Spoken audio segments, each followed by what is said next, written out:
Hi friends, आपका स्वागत है चैनल मिशन मार्केटिंग में और मैं आपका होस्ट नरेश। आज हम इस वीडियो के माध्यम से आपको नेग्लिजेंस क्या हो सकती है और उनके क्या परिणाम और प्रभाव पड़ेंगे आपके व्यापार के ऊपर, उनके बारे में विशेष चर्चा करेंगे। देखिए, जो लोग जिस प्रकार का व्यापार करते हैं उससे संबंधित क्या क्या ड्यू केयर, प्रिकॉशंस, सावधानियां उनको बरतनी हैं, ये सबको पता होता है।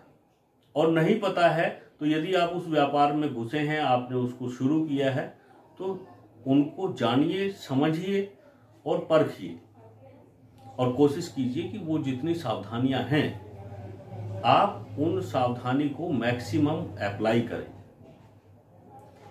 जब किसी चीज के बारे में कोई विशेष सावधानी की बात आती है, ड्यू केयर की बात आती है, प्रिकॉशंस की बात आती है, तो वो सारी सावधानियां जो हैं जन कल्याण के लिए और आपके कल्याण दोनों के लिए जरूरी होती है।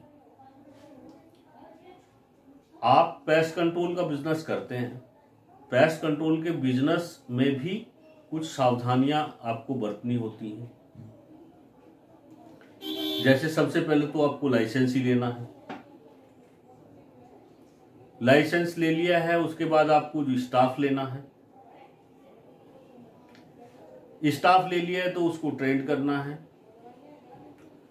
अब ट्रेंड स्टाफ को जो है आपको उससे फिर काम लेना है, और वो जो काम आप लेंगे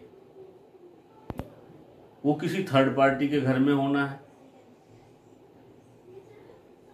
ओनर आप हैं, लाइसेंस जो है वो आपके नाम से है, काम जो करने जा रहा है वो आपका नौकर है, आपने उसे हायर किया है, और वो वहां जाकर के उस काम को सही तरीके से नहीं करता।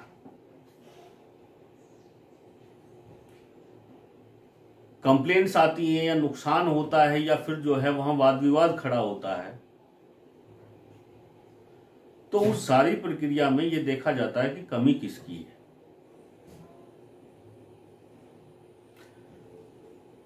कई बार ऐसा भी होता है कि आपकी कमी है, लेकिन उस कमी में सामने वाले ने, जिसके यहां कोई काम हो रहा है, उसने उसमें एडिशन कर दिया, उसने भी अपनी कुछ गलती जो है उसमें मिक्स कर दी। तो वहां जब उसने जो है उसमें गलती मिक्स करते हैं तो एक कंट्रीब्यूशन ऐड कर दिया, यानी कि जो आपने गलती की फर्स्ट इंस्टेंस में, जो आपकी तरफ से असावधानी बरती गई या ड्यू केयर और क्वेश्चन नहीं लिए गए, उनकी वजह से जो नुकसान हुआ वो तो नेग्लिजेंस थी। लेकिन सामने वाले ने जो उसमें अपना कंट्रीब्यूशन दे दिया, तो वो यहां जो है वो कंट्रीब्यूटरी नेग्लिजेंस हो गई। इसको आप ऐसे समझें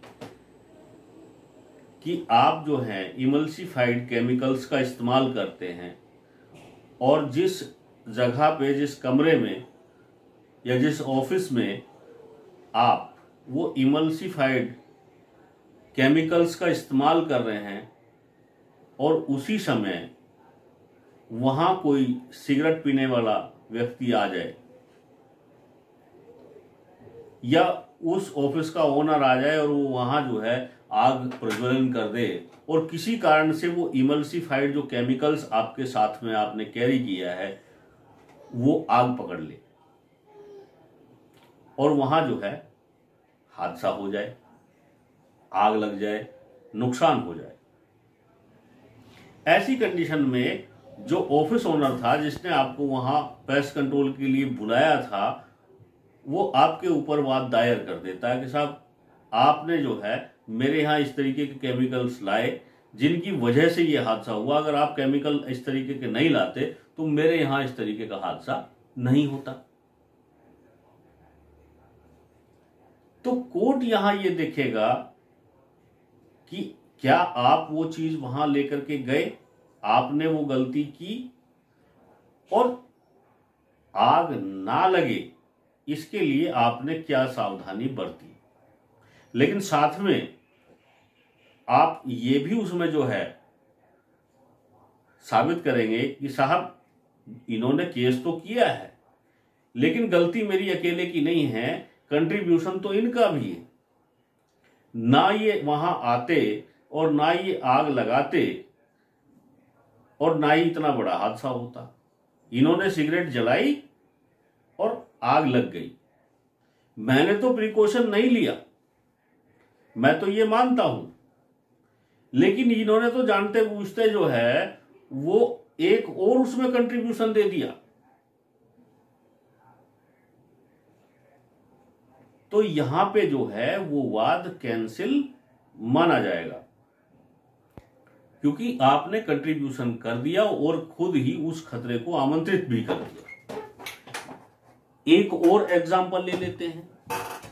सपोज कीजिए कि कोई जो है ड्राइवर बस बहुत तेज चला के जा रहा है और उसी में पीछे बैठी हुई एक सवारी जो है वो खिड़की से हाथ बाहर निकालती है और जोर जोर से चिल्लाती है।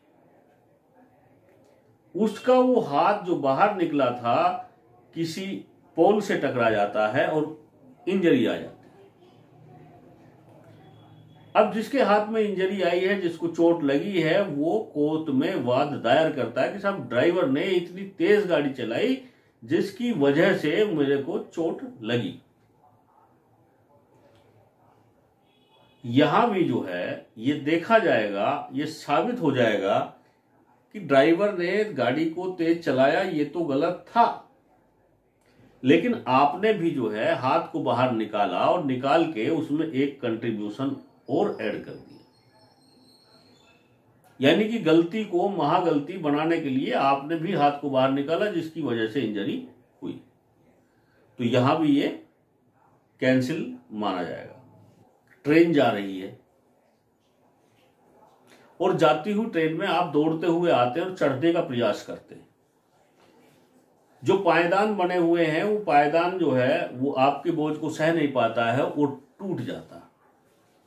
आप गिर जाते हैं, आपको चोट लगती है और आप जो है रेलवे कंपनी पे वाद दायर करते हैं कि साहब कंपनी ने जितनी ड्यू केयर और कॉशन चाहिए थी वो उतने अच्छे से नहीं की। सीढ़ियां जो चढ़ने की थी वो इतनी कमजोर बनाई कि मैं गिर गया और मेरा बोझ सहन नहीं कर पाई।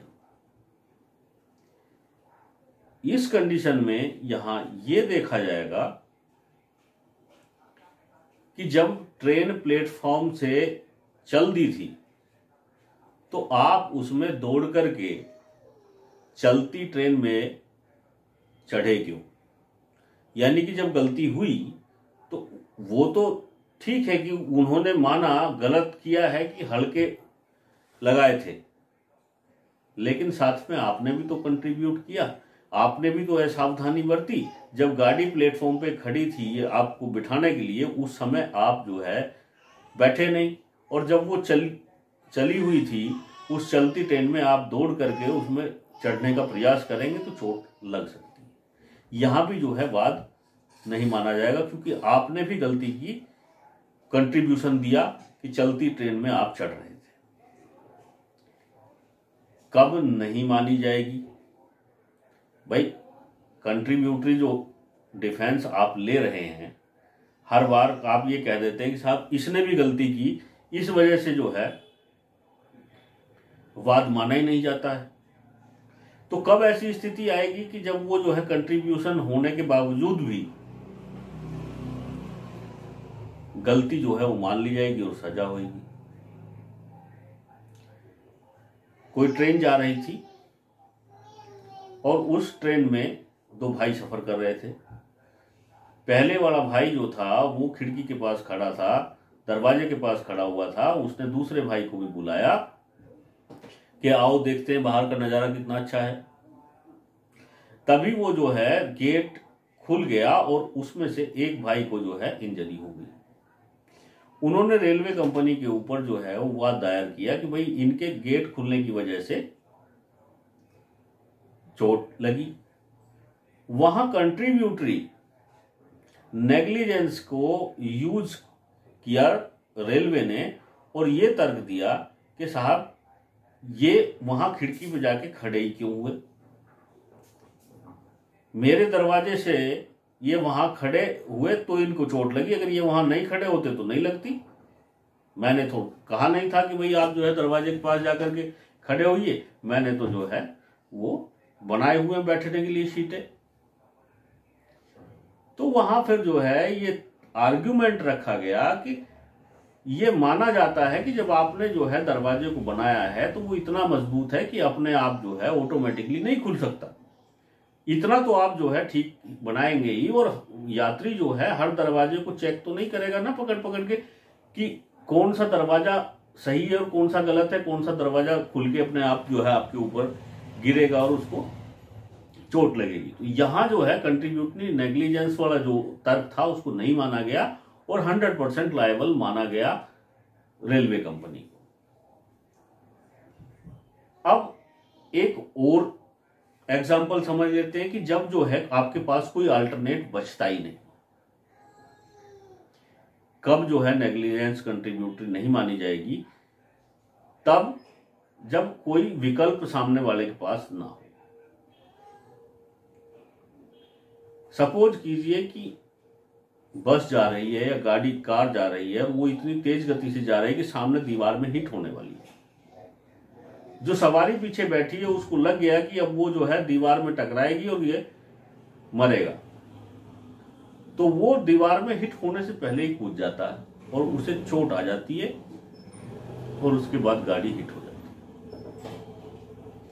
अब वाद दायर होता है कि साहब गाड़ी इतनी तेज चल रही थी कि वो दीवार से लगने वाली थी, इसलिए मैं कूदा और मुझे इसकी वजह से चोट लगी। तो यहां भी जो है वो सामने वाले का ये तर्क नहीं माना जाएगा कि साहब गाड़ी तो चलो ठीक है मैं तेज चला रहा था, लेकिन कूदा तो ये खुद ही था,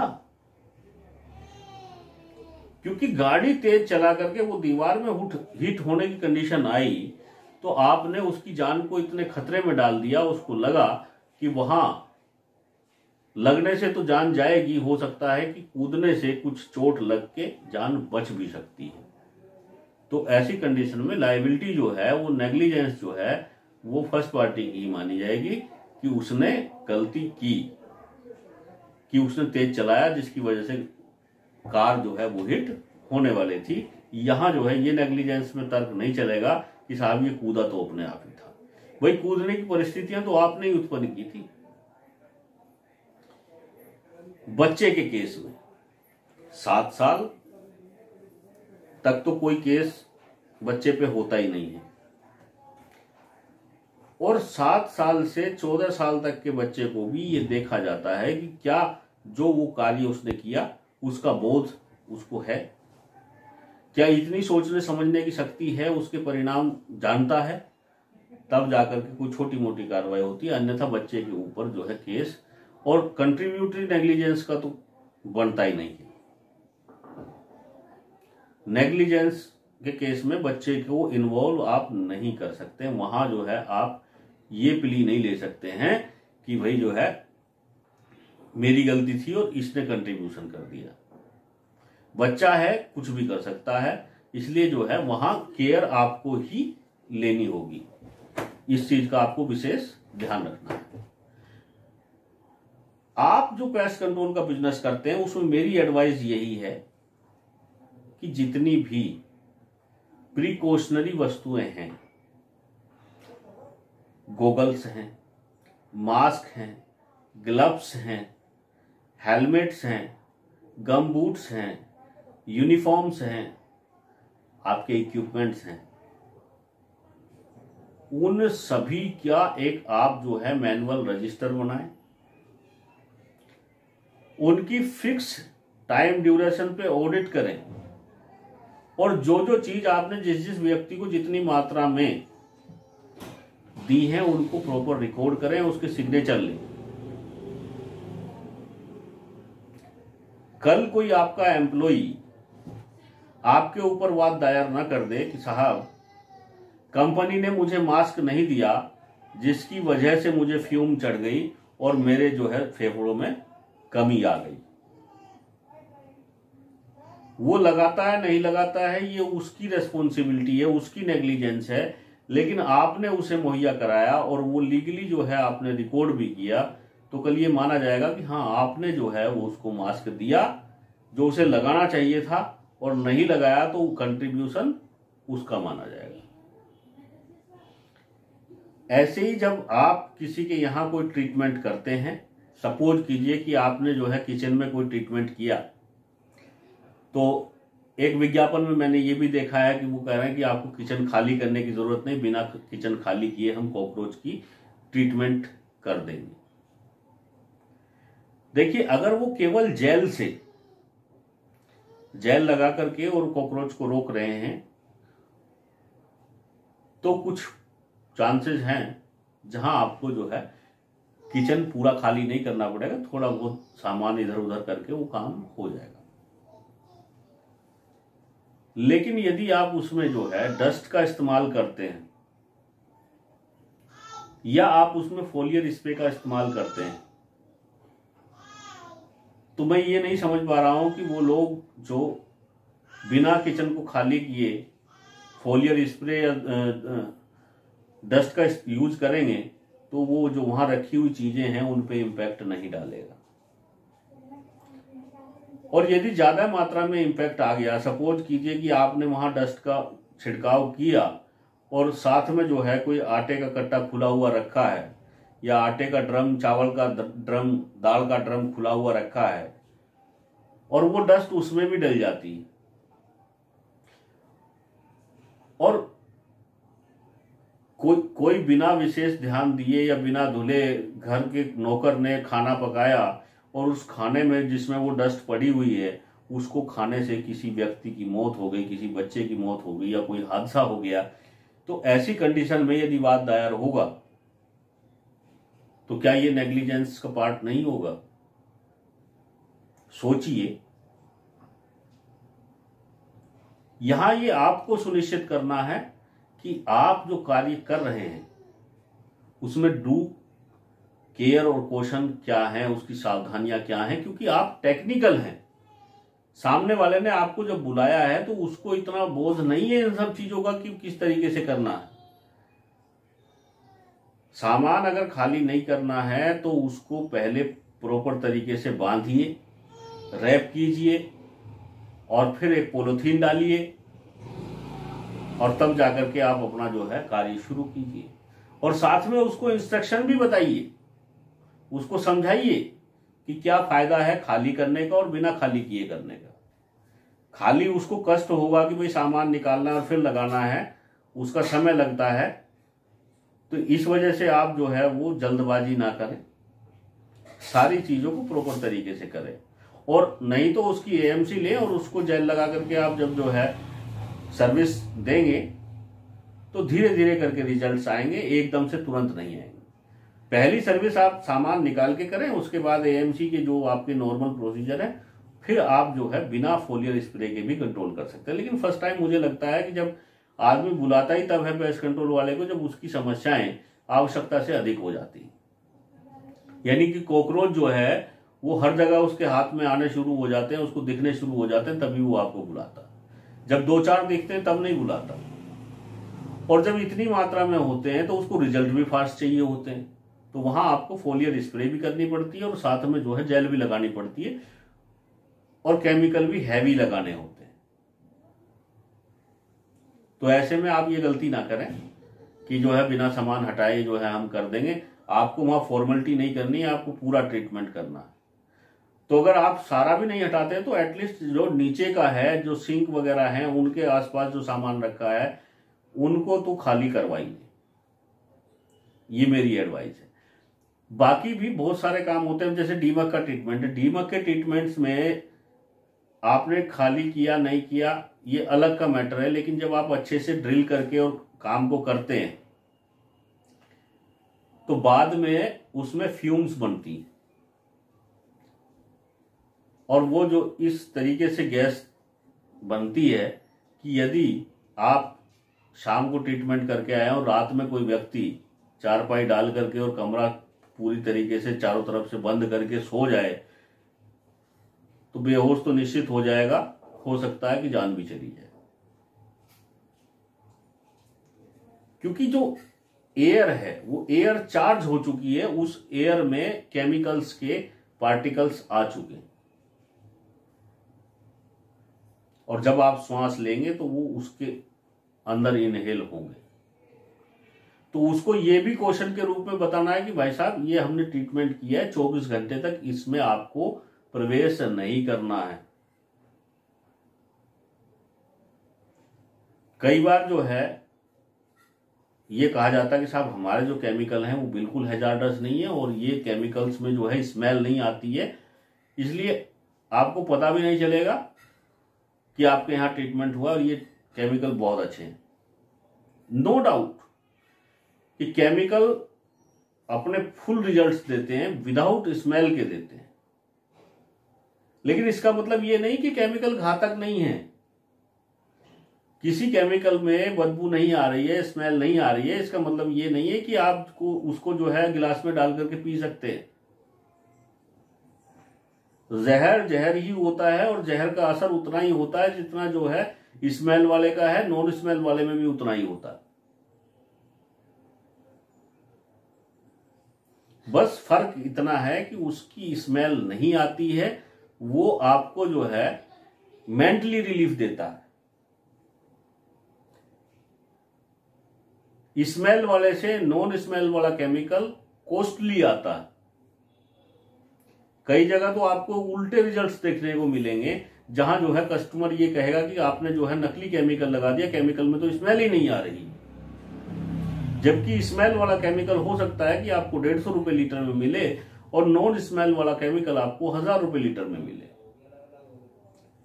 आपने तो अच्छी ड्यू प्रिकॉशन और केयर लेने के चक्कर में 1000 रुपए वाला इस्तेमाल किया था, लेकिन सामने वाले को तो ये नॉलेज ही नहीं है कि 150 रुपए वाले जो है उसमें स्मेल आती है और 1000 वाले में नहीं आती। उसके लिए तो वो 150 वाला ही अच्छा है। हो सकता है कि वो इसके लिए आपसे झगड़े भी। तो ये आपके ऊपर डिपेंड करता है कि आप उसको कैसे कन्विंस करते हैं। उसको आप बताइए, काम करने से पहले समझाइए, जब आप उसको कोटेशन दे रहे हैं कि हम ये इस्तेमाल करते हैं, इसके ये बेनिफिट है, हम ये इस्तेमाल नहीं करते हैं, इसके ये नुकसान है।